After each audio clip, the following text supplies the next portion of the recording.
problem that a lot of people have in the world today is they find all of their relief, all of their pleasure from fantasy and illusion, like video games, like entertainment, like all kinds of fantasies about, the girls I'm going to date, adventures I'm going to have. And so they put all of their energy and their sense of pleasure and what is exciting in illusion, in fantasy. And reality is seen as something kind of ugly and boring. Well, reality is like, gotta work, gotta make money, I'm getting older, I'm not gonna be young anymore, blah, blah, blah. Reality's ugly. And I wanted to flip it around. Fantasy and illusion has its place, but it's also the place where you get lost. It's also the place of drugs, of addictions, of losing touch with what's really important in life. And reality is extremely beautiful. There's 3 P's that you gotta annihilate, crush, or destroy if they're getting in the way of your progress in a relationship, or your career, or your happiness, or your health. These are the 3 P's that make learned helplessness. Number 1, you think the problem is permanent. Once you've had enough disappointment, sometimes your brain doesn't want to get disappointed, so it's a permanent problem. Please write down, no problem is permanent, only your soul is permanent. Nothing's forever. Everything changes, everything eventually ends, and something new begins. That's part of life. Those are the seasons of life. The second key that keeps people in learned helplessness so they don't change, this belief's got to be annihilated, broken through, and that it's pervasive. That means that because my relationship's not great, my whole life is horrible. And you're forgetting you do have health, or you do have friends, or you do have a job, or you do have whatever. I can breathe. And the third one is we think the problem is personal. There's something wrong with me. And if you start believing that, it becomes self-fulfilling. You give up. See, I'm not good enough. I'm not beautiful enough. I'm not smart enough. I always screw it up. So those 3 P's got to be destroyed. You want to be quiet in your mind to see where you want to go, because noise is the ultimate kryptonite. Yeah. Too much noise in your mind, you're not going to be focused on what the task at hand is. Well, true self-love happens when you overcome yourself. When you break free from the chains of those emotional addictions that keep you at a lower denominator, transmute anger into compassion, change fear into courage, take sadness, turn it into freedom. It's the same energy. And when people do that, the side effect of it is an appreciation for all of life, an appreciation for the moment that I call the natural state of being. That natural state of being is our birthright. That's who we really are. Whatever picture you hold in your mind, the brain translates that into complementary chemistry. If I have a picture of love, my brain releases wonderful things into the blood, like dopamine for pleasure, oxytocin to bond with others, a growth hormone. And growth hormone does exactly what it says. So when you're in love, you're releasing this growth hormone, which enhances your vitality. And that's why when people fall in love, they get so healthy. They get, they say, oh, look how they glow. They're so in love. And I go, this is the chemistry of the blood engaging the behavior of the cells. But I say, well, but what if I'm holding a picture of something that scares me? I say, well, you're not going to release love chemistry. You start to release stress hormones and factors that affect the immune system and all that. And I said, well, that's a different chemistry. I go, yeah, just like in the culture dish, a different chemistry leads to a different genetic activity. If I want to change my genetics, do I have to go in and change the cells in the genetic? I said, no, it's changing your thought. That's all you have to do. If you persist until you succeed at achieving a goal that is important to you, and you complete it like a degree in school, or you wrap up a sale, or you make a career successful, you plug into your subconscious mind a success pattern. And then the subconscious mind, running on the basis of inertia, attempts to adjust your words, actions, and feelings to duplicate that success pattern.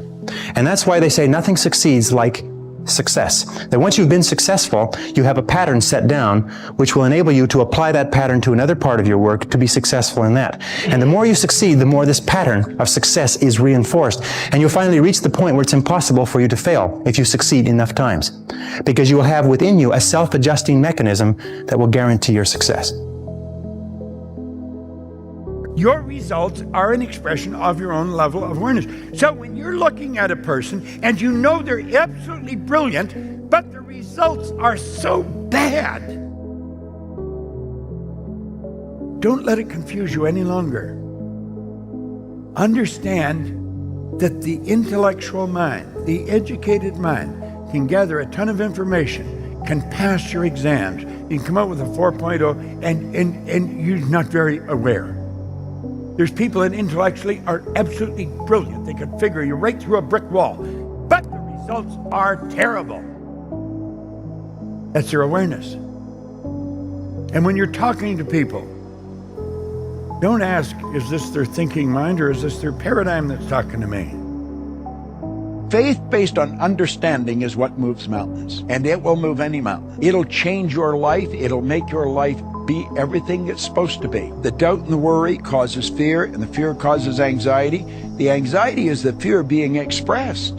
Whatever's impressed must be expressed. Well, when you impress understanding upon the subconscious, you develop an emotional state called faith.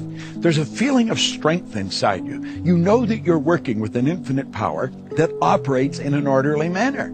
And so you move into a state of vibration called well-being. See, well-being's expressed, and that expression leads to acceleration.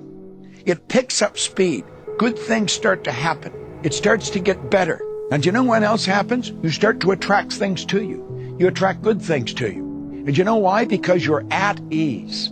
You have consciously and deliberately put every cell in your body into a relaxed state. You must create a space for the good that you desire. I would hate to guess at the number of people that would love to meet and greet and love and have a meaningful relationship with someone, and they're never going to do it until they let go of that old relationship. Person may be gone, but the idea is still there. You got to create a space for the good that you desire. You just must do it. And if you don't, you're never going to have that relationship. You must create a space for the good that you desire. Now, what I'm going to suggest you do is that you test this law. I'm going to suggest you go through your closet, and every piece of clothes or garment you pick up that you do not wear, you get rid of it. You just put it on the floor. Get rid of it. Get rid of it. Completely clean the closet out. Get rid of the shoes.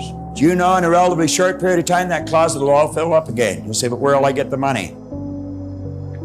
You'll attract it. Create a space for the good that you desire. And if you doubt me, you try it.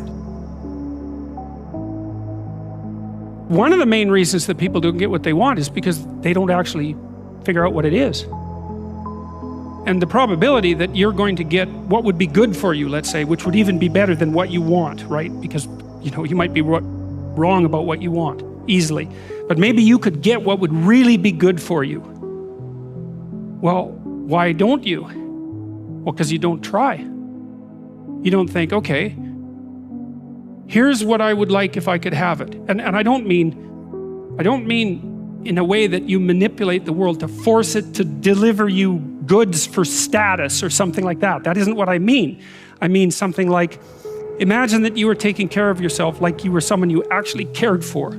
And then you thought, okay, I'm caring for this person. I would like things to go as well for them as possible. What would their life have to be like in order for that to be the case? Well, people don't do that. They don't sit down and think, all right, you know, let's figure it out. You've got a life. It's hard, obviously. It's like 3 years from now, you can have what you need.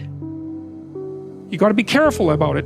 You can't have everything. You can have what would be good for you, but you have to figure out what it is, and then you have to aim at it. Well, my experience with people has been is if they figure out what it is that would be good for them, and then they aim at it, then they get it.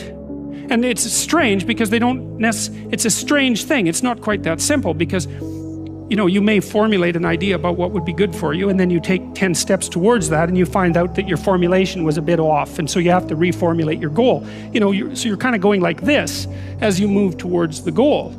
But a huge part of the reason that people fail is because they don't ever set up the criteria for success. And so since success is a very narrow line and very unlikely, the probability that you're going to stumble on it randomly is 0. And so there's a proposition here, and the proposition is, if you actually want something, you can have it.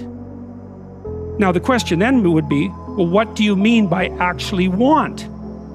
And the answer is that you reorient your life in every possible way to make the probability that that will occur as certain as possible. And that's a sacrificial idea, right? It's like, you don't get everything. Obviously. But maybe you can have what you need. And maybe all you have to do to get it is ask. But the asking isn't a whim or today's wish. It's like, you have to be deadly serious about it. You have to think, okay, like I'm taking stock of myself. And if I was going to live properly in the world and I was going to set myself up such that being would justify itself in my estimation, and I don't mean as a harsh judge, exactly what is it that I would aim at? Sit on your bed one day and ask yourself, what remarkably stupid things am I doing on a regular basis to absolutely screw up my life? And if you actually ask that question, but you have to want to know the answer, right? Because that's actually what asking the question means. It doesn't mean just mouthing the words. It means you have to decide that you want to know. You'll figure that's out so fast it'll make your hair curl. Here's an impossible thing. Why don't you go out and fail? You say, here's something worth going after. Here's a step you could take that would push you beyond where you are, but that you also have a reasonably high probability of succeeding at. That's the other thing. You have to parameterize it with regards to time frame. And that puts you in the zone of proximal development. And that's a concept that was generated by a guy named Vygotsky. He was a Russian developmental psychologist and a smart one. It's where the idea of the zone comes from, to be in the zone. And when you're in the zone, you're expanding your skills in a manner that's intrinsically rewarding because you're succeeding. And so you want to set, if you're good to yourself, you think, okay, I need to set a goal, but I need to set a goal that someone as stupid and useless as me could probably attain if they put some effort into it. And then you've got it perfectly, because it's not so high that it's grandiose or impossible that you fail necessarily and then justify your bitterness. It's like, well, I could do well, because that happens to people. Happens all the time. Yeah, it's like, see this all the time. You know, it's like, yes, exactly. Well, I set a goal and I didn't attain it, so I'm not going to set any more goals. Right. It's like, no, you set a goal that was inappropriate for the time frame. Yeah. That's right. You didn't calibrate it properly, and you're playing a trick on yourself because you wanted to fail so that you could justify not having to try. And being a victim. Yeah. Which isn't helpful. You're still going to be a victim. It's like, there's no way out of that, man. So, because life is a challenge that in some sense can't be surmounted. So there's no way out of your problem. But there are certainly proper ways of dealing with it. Don't make a plan that is what you should do, even though it will be what you should do. Make a plan that outlines a future so that you could sit back and say, look, if I had that future, then all the horrible things that are going to happen to me are going to be worthwhile. That's what you want. So you want to think, this game is worth playing despite its tragedy. That's what you've got in life. Enough meaning to serve as an antidote to tragedy.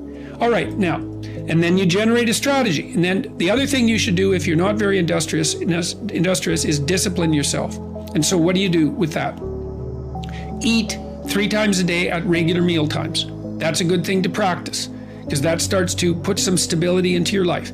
Get up at the same time. I would highly recommend all those young people out there who are listening, like, you want to get a jump on life, get the hell out of bed in the morning. As I've got older, I've got up earlier and earlier. Now that's partly because you don't need as much sleep, but it's also partly because I've got more and more disciplined. Like, get up early in the morning and get your things done. Man, learn to get up at 6 in the morning and you'll be one deadly creature, especially if you can get to work. You'll have half your damn day done by the time other people haul their sorry asses out of bed. And so that's a massive, massive advantage. Look, Warren Farrell, not the comedian, Warren Farrell, the author, he outlined data in Why Men Earn More, which is a book I would recommend, by the way, showing that if you work 13% longer hours, you make 40% more money. It's non-linear. So you think, why is that? Well, imagine you had 10 employees and one of them works an extra 10%. It's not much. Well, how often is that person going to be promoted? Assuming you have a clue as a boss. It's like you're going to look at the 10 people and you're going to think, oh, that guy's always here like 45 minutes early. It's like, why don't we give him the promotion? Obviously, right? So these small edges that you can manage like that, work an extra 10% or extra 13%, have non-proportional payoffs. That's part of the Pareto distribution. So get your sleep cycle organized so you get up in the morning. Learn how to do it. No excuses. I'm too tired in the morning. I don't like mornings. Who cares? That's not relevant. It's like, discipline yourself so you can manage it. Schedule your meals, because that's a good disciplinary routine. And then learn to use a calendar, like Google Calendar. Many of you out there do not use a calendar. Okay, a calendar is not a prison and it's not a tyrant. Not if you use it properly. A calendar keeps anxiety at bay. It makes sure that you do what you need to do, which is important because otherwise you fall behind. But if you use it properly, it's also helps you plan what you want to do. So I could say, well, lay out your damn calendar and design the days you would like to have. That's what your calendar is for. So you can put in all sorts of things in there you want to do and that would be good for you. And that's a really good way to start being more industrious. Make a plan. You need a plan for 3 years. You need a plan for the next year. You need a plan for the next 6 months. You need a plan for the next 3 months. You need a plan for the week. You need a plan for the day. You need a plan for the hour. All of that. I make lists constantly of what I have to do. And they're like daily, weekly, monthly, yearly. Right now, I can't look out more than about 6 months, because my life is too complicated and chaotic. But you need a vision of who you could be, what character you could have. 3 to 5 years out, you can't go much farther than that because life is too unpredictable, I think, to make vision that's longer term than that subject to, there's too much chance associated with it to spend a lot of time on. Maybe you can stretch it to 5 years, and in rare cases, you can have a 10-year goal, but it has to be pretty low resolution. But you want plans at all those levels of resolution. You want to write the things down. And because what are you going to do? You're going to stumble around and get what you need? You're going to stumble around and be useful to other people? And it's useful to be useful to other people, They want to work with you then. They want to do things with you. They want to have you around. They trust you. They open up opportunities for you. And if you stumble around like you're blind, you're not going to get anywhere. And then you're going to suffer. And then you're going to be bitter. And then you're going to be cruel. So that's hell. That's a bad outcome. So unless you want that, don't aim for it. Or aim for the opposite, because that's how you get out of it. What we get will never make us happy. I don't care how many stars on your chart, how many Academy Awards, how much money you make. What makes us happy is progress. Progress equals happiness. If you're not growing, you're dying inside. If your relationship's not growing, it's dying. If your business is not growing, no business stays static. It's either growing or it's dying. If you're at that plateau, you're going down. You better do something right now. So the mindset has to be, this is the way I live going forward. I am a learning machine because we're living in a world where technology is changing things so quickly. I got to stay ahead. And that makes people fulfilled because you become more. You're not just doing something because you have to or because you're trying to keep up. Progress equals happiness. If you keep growing, you're going to feel alive. And if you keep growing, you're going to have more to give. And when you're growing and giving is when life is magnificent. It doesn't matter how many statues, Oscars they give you, or Emmys, or how much money you have in the bank. We've all seen people have all those things, and I get the phone call because they're depressed. So it's really an inner game. And I think that's what's missing for us today. Everybody's focusing on the outside world. Hell, there's a lot of things in the outside world you'll never be able to control. You can influence, but you can't control it. This, your mind, your emotions, your body, you have 100% control over what you do with these things. And that's where the game is won. You win the inner game, then you win the outer game. But a lot of people spent their life trying to win the outer game. They won and they're miserable. What controls the quality of your life? What controls the quality of your life? Is it money? Can you have a lot of money and still have a horrible life? Yes or no? Yes or no? Is it relationships? Can you have someone who totally loves you and still be miserable? Yes or no? So there's only 2 things that control the quality of your life. Please jot them down. For the rest of your life, you want to remember. The quality of my life is controlled by 2 things, meaning and emotion. Meaning and emotion. The meaning you give to things controls the emotion that you feel. People come up with different meanings, and that produces different emotions, and those emotions make you make different decisions. When you're angry, you're going to decide differently than when you're playful or grateful or excited. So the secret to life is controlling meaning and emotion.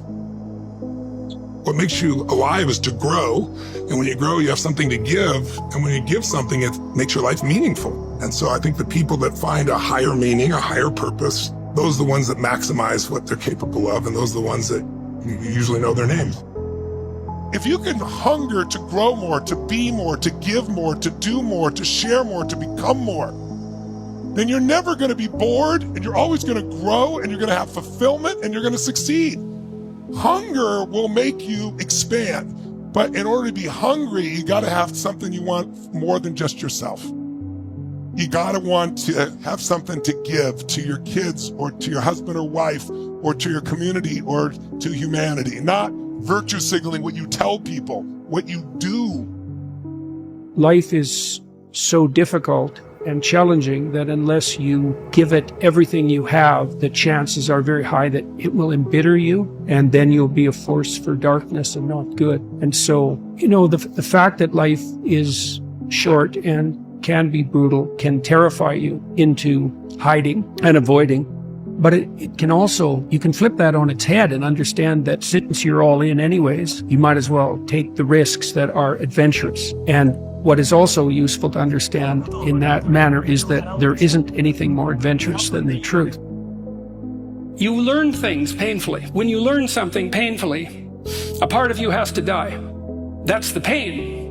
When a dream is shattered, for example, a huge part of you that constituted that dream, maybe even the biological substrate of that dream, has to be stripped away and burned. Life is a constant process of death and rebirth. And to participate in that fully is to allow yourself to be redeemed by it. And so the good is that process of death and rebirth, voluntarily undertaken. It's like you're not as good as you could be, so you let that part of you die. And if someone comes along and says,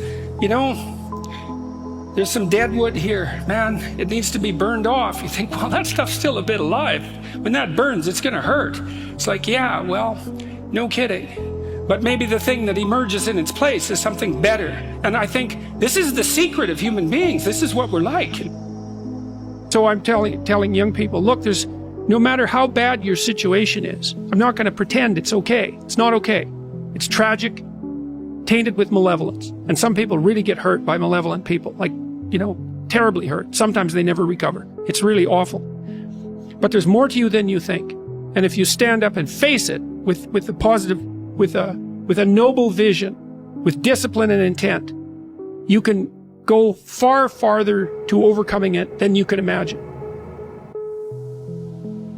When you're 25, you could be an idiot. It's no problem. That's what young people are like, but they're full of potential. Okay, well now you're the same person at 30. People aren't so thrilled about you at that point. Like, what the hell have you been doing for the last 10 years? Well, I'm just as clueless as I was when I was 22. Yeah, but you're not 22. You're an old infant, and that's an ugly thing. So part of the reason you choose your damn sacrifice, because the sacrifice is inevitable, but at least you get to choose it. The bottom line is, no one's coming. No one. No one's coming to push you. No one's coming to tell you to turn the TV off. No one's coming to tell you to get out the door and exercise. Nobody's coming to tell you to apply for that job that you've always dreamt about. Nobody's coming to write the business plan for you. It's up to you. We have a choice to accept life as it is, or be an active force for good, to decide, I don't want to just survive. This is not me. What it takes to survive and what it takes to live, those are two totally different things. Do the things today others won't do in order to have the things tomorrow others won't have. Until you make a decision that you no longer want to feel how you feel, or you no longer want to think the way that you think, or you no longer want to have the kind of results or no results that you have, until you make that decision that, you know what? I know I don't feel great. I know I doubt myself. I know I've had a lot of bad things happen. I know there's a lot that I regret, but damn it, with the time that I have left in my life, I really want to start to enjoy myself. I want to take better care of myself. I want to feel happy. You don't even have to believe you deserve it yet. You could just want it. You've got to start there. You've got to start with wanting something better for yourself. And then I personally think the most important thing is to start acting like the person who has the things that you want right now, even though you don't feel like it.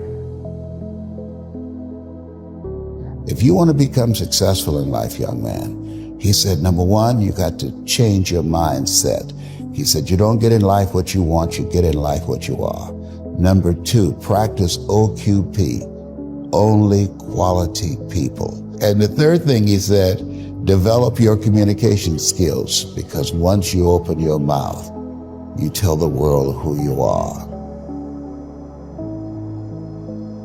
Many times, we block ourselves and we use these words almost like we're in a trance, like we're sleepwalking through life, that we find ways to cancel out our dreams. And I think that but is a dream killer.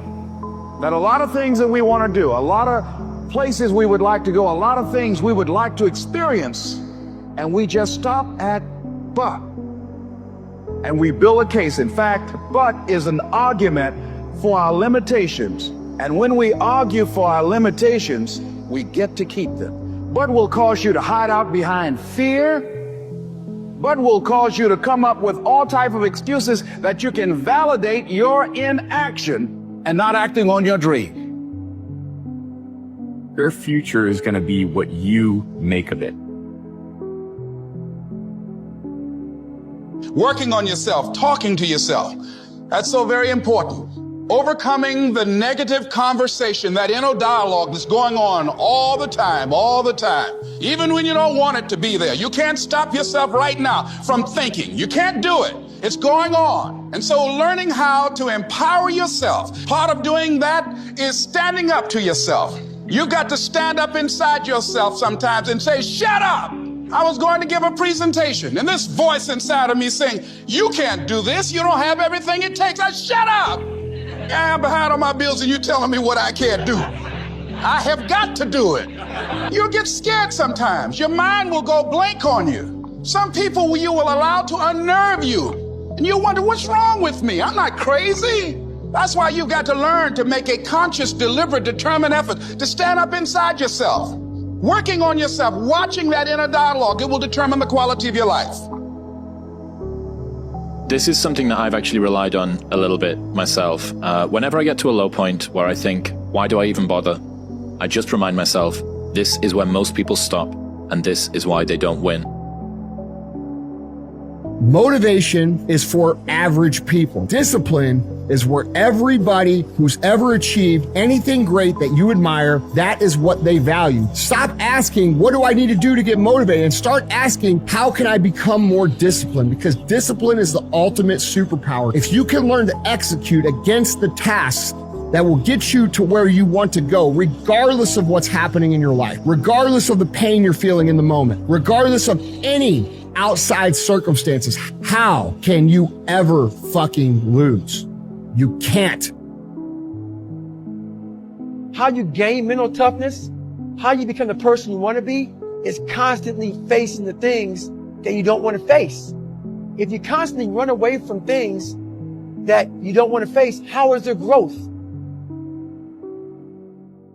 If you want to be great at something, you're going to have to put all your commitment and effort and discipline into doing just that. Things aren't handed to you as you get older. In fact, the things that I actually work for the most, that's what I value the most. Their rough times are going to come, but they have not come to stay. They have come to pass. It's very important for you to know that. Don't say I'm having a bad day. Say I'm having a character building day. If you become a better person, then you start to be good for things, you know? You can fix problems. You can handle a funeral. You can handle a difficult situation, you know? And so it's not only that it's psychologically meaningful to pursue the highest of goals and the development of your character, but it's also the best possible thing that you could do practically here and now in the material world to make it less terrible than it might otherwise be.